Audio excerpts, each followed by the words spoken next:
Hi, I'm Felicia Pren, and I'm a producer, voice actress, and writer at Nopia, which is a mobile game and animation studio here in Finland. I'm also a Eurodance artist and a DJ. So I've loved video games for pretty much as long as I can remember, which is a bit odd since I'm almost totally blind, and normally people assume that someone who couldn't see wouldn't be able to play a video game. But here I am. So I have a genetic condition called autosomal congenital cataracts, which means I was born with cataracts. I've had them for my entire life. And my whole life, I've pretty much been told by people who can see what I can and can't do, what paths I should and shouldn't go down, what's suitable for someone with my disability to do. Society has always made rules for disabled people about, if you're disabled, you can't do this, you should stick to this because it's better. But I never listened to that. I didn't understand why I needed to listen to that. So growing up, my two biggest hobbies were music, which doesn't involve eyesight at all, and video games, which obviously implies that you would need to see something. I never thought I'd work in the game industry, though. But when it happened, I was quite excited. It's been about 4.5 years since I started working for Nopia. And the reason I got hired was because I believed in myself. I found out that this company in my city, Nopia, was looking for someone to do office work originally. So I walked into Nopia and I met my future boss and I said, I want to work here. And I told a little bit about myself. I talked about my strengths. I was confident. And I didn't tell him, my future boss, that is, that I couldn't see.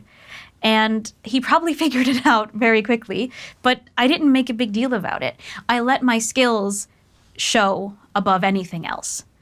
And that was 4.5 years ago.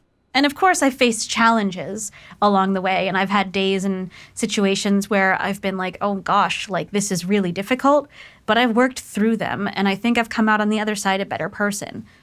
I don't believe that there's such a thing as careers for people with disabilities or careers for men and careers for women or careers for people without disabilities. I think anyone can do anything if they want to, if they dream about it, if they want it so badly, they can chase that, and in some capacity, in some way, they can do it. So as a producer, the funny way of saying my job is I tell people what to do. That's not really what I do. So what I actually do as a producer is I make sure that projects get done. I manage the projects and make sure they get done on time, at the highest quality possible, with the right amount of resources and the right amount of effort. So it's basically a fancy way of saying I'm in charge, but not too in charge. So now I'd like to share with you my tips for finding your way through life or finding your way into a career. Tip number 1, plan your day. It's really important to know where your time goes in a day. What activities or chores or schoolwork takes the most time? How much time are you spending on something? Maybe you're spending too much time on something. It's important to know how much free time you have, time for you that you have, so that way you know how much time you can devote to bettering yourself or bettering your skills. Or even if you don't really care about bettering your skills, it's still a really nice visual way to see how long everything takes. Maybe you'll realize that you spend 20 hours a week doing something that you don't need to be spending 20 hours a week on. And you could be spending that time on something else. So having a visual model and really a good plan of your week and your day could really help you feel better more than anything. Tip number 2, keep a journal or a planner and write everything down. This sort of ties into tip number 1, but this is also more general. Anytime you have an idea or an idea for a story or a thought or just something on your mind, write it down. You never know. An idea that you have a year ago, when you come back a year after, might still seem really good. And if after a year that idea or that story or whatever it is you wrote down still makes sense and still sounds good, then maybe it's something that you can think about. Like if you've had this idea in your head for a long time that I'm really good at sewing clothes, I want to make my own clothes, you write it down. Today I decided I wanted to make my own clothes and I would call my business this and I would charge this much. And then you come back, like I said, 6 months or a year later, and that idea still sounds good. Then maybe it's a sign that that's something you should do. Write down every idea you have. My third tip, and this one is really important, and that is never be late. If you agree with someone, especially someone who might give you a job that you are going to meet, let's say at 12 o'clock, be there at 12 o'clock. Even better, be there at 5 to 12. It's very important that you're on time and you do things at the time at which you say you're going to do them. That means that people can trust you and that you're reliable. And that trust is the most important thing. Tip number 4, dress nicely.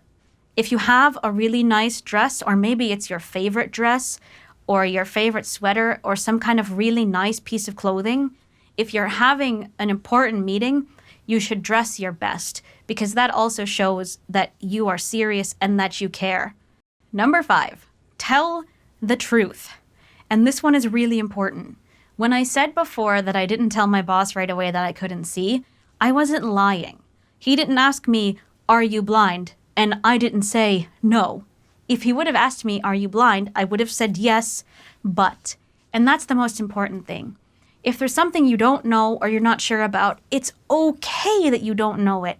There's not a person on the planet who knows everything about everything.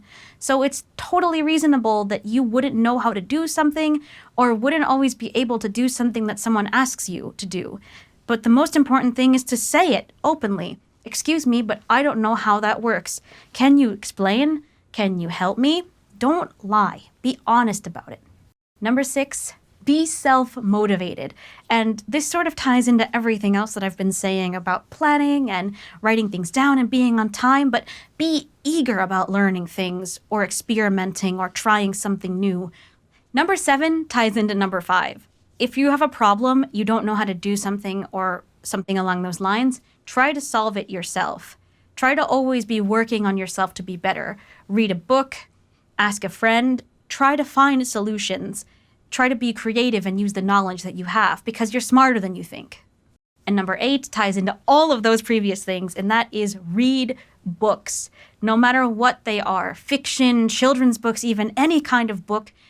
Books are where you get knowledge. Books are where you get ideas. Books are where you can disappear into new worlds and experience different things that you wouldn't be able to experience in the real world.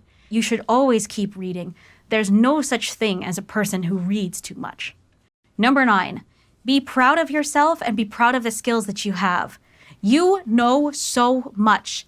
Like I said before, you're smarter than you think and you know more than you think you do. And number 10, my final piece of advice, love yourself because you are awesome. And no one can change my mind about that. You matter. I hope you enjoyed my story, and I hope my tips were useful for you. Next up, my friend Barbara is going to tell you her story. Thank you so much. Hi, my name is Barbara Leal. I work in the video game industry by making mobile games. I'm here because I want to talk to you about how everyone's careers start differently. Some people know right away what they want to do, and some people don't, like me. For example, I started studying industrial design, which has nothing to do with making games, but all the skills that I gained there helped me eventually get the job that I wanted. I started selling cars, I worked at a bank, I was a photographer for a while, I worked in a cardboard company, etc. I did a lot of things that seemingly had nothing in common, but in the end, wait a moment, and you'll see where that led me. At some point, I moved to another country. This always has some challenges because I didn't know the language, I didn't know any people, I didn't know anything about any industry that could help me get a job. So I started doing hobbies that would increase my skills and abilities to doing things. For example, I was interested in some art, so I started researching what kind of tools I could use and start practicing. And eventually I was encountered with this interesting notion that there's people that are making games and are getting a job for it. So I thought, why not me? I started looking into what kind of schools or degrees would have something related to game design, and I did. So I applied to the school, I got the spot, I learned all I could, and eventually there it was. There was a job opening that had all the skills similar to what I had already acquired in my previous working experiences. There was an opportunity that just randomly someone was looking for someone with experience with customer service that spoke my language, that had all the skills that I had been gathering and collecting all the time. So what I did, of course, I applied and I got the job. So I started my career in the gaming industry. I'm a firm believer that luck is when preparation meets opportunity. So make yourself as ready as you can. Learn everything that you can. Get as involved as you can so that when that opportunity presents itself, you can grab it and you will be confident enough to obtain whatever it is that you're looking for. I think one of the most important things is that no one is in charge of your development other than yourself. So you need to get yourself out there. Get prepared, study, get as much education as you can for the things that interest you, and just do the things that you love. And eventually you will find a good place where to put all your skills. So let's recap with my top tips. Number 1, all experience is good experience. Number 2, get all the education that you can. Number 3, check for books in the local libraries or the internet. Ask others what books are good to read. Number 4, involve yourself into all the activities related to your area of interest. Number 5, talk to people that already work in the area that you want. You can learn a lot from them. Number 6, be a self-starter. Want to do something? Then try it out and make it on your own. And finally, number 7, your personality and how easy you are to approach are a great asset at landing your job. And that's for me. I hope you find my story useful. And now it's up to my friend Lena to tell you more about herself. Hi, I'm Lena. I'm a communications manager in a large technology company. A career in technology is not something I imagined having as a child, but here I am, and I'm happy with my choice. As a child and teenager, I was always interested in books, so I went to study literature in the university. However, I made my career in technology instead of books. So how did that happen? Well, I had always liked games and spent a lot of time with my computer when I first got one, and I learned how to use it. From the start, I was interested in new applications and experiences. I started my career as a journalist, but after a couple of years, I applied for a job in an interesting gaming company because I wanted to learn more and do something else than just write for newspapers. I got the job and I spent a good 7 years in various roles and companies on game industry. During the time, I learned a lot about how to make games. I was not doing coding work though. I did a lot of copywriting, meaning that I wrote text for ads and various content for game players. I designed sales campaigns and managed player communities, for example. Because I had learned a lot about the techniques of storytelling and I had read and studied plenty of literature, it gave me a good basis to apply my skills to games. So here are my tips. In the field of technology, a lot of different skills are needed. A good game or application is not born out of code only. It also needs great visuals and wonderful writing. Knowing something about coding is useful, but if you're good at writing, drawing, or even organizing many things at once, you can make a career in technology. First, learn to be good in something that truly inspires and interests you. If you explore how many skills are needed to create one game or application, you'll find out that it's plenty.